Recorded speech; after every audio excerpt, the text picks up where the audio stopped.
morning team, today I am incredibly excited to give you a first look at Zone Maps 2.0. We've completely overhauled this feature to eliminate manual workarounds and give you total control over how your project layouts look. Don't worry though, here are the major changes that are going to save you a ton of time. First up is multi-sheet drawing stacks. Instead of forcing one drawing per area, areas can now hold an expandable stack of multiple sheets.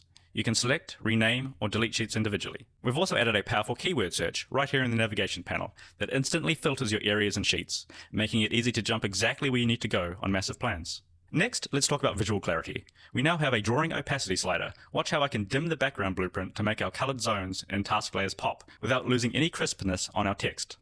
This opacity setting directly carries over to PDF exports. We've also added independent label formatting. You can now scale font sizes independently for zone names versus task labels. Plus, look at this. If you have a narrow hallway or tight zone, you can horizontally stretch or squash text labels so they fit perfectly into the space without overlapping. When it comes to styling, you are no longer forced to change the whole map at once. With the new local editing toggle, I can select a single zone and customize its specific border thickness or fill opacity without impacting the rest of the drawing.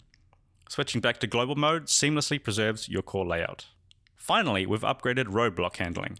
Roadblocks can now be selected directly and moved independently from task labels.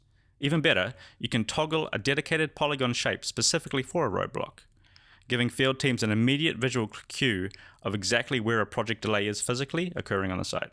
Zone Maps 2.0 is built to be fast, responsive, and fully optimized whether you are on desktop or using a tablet out in the field. Dive in, try out the new settings, and let us know what you think. Thanks everyone.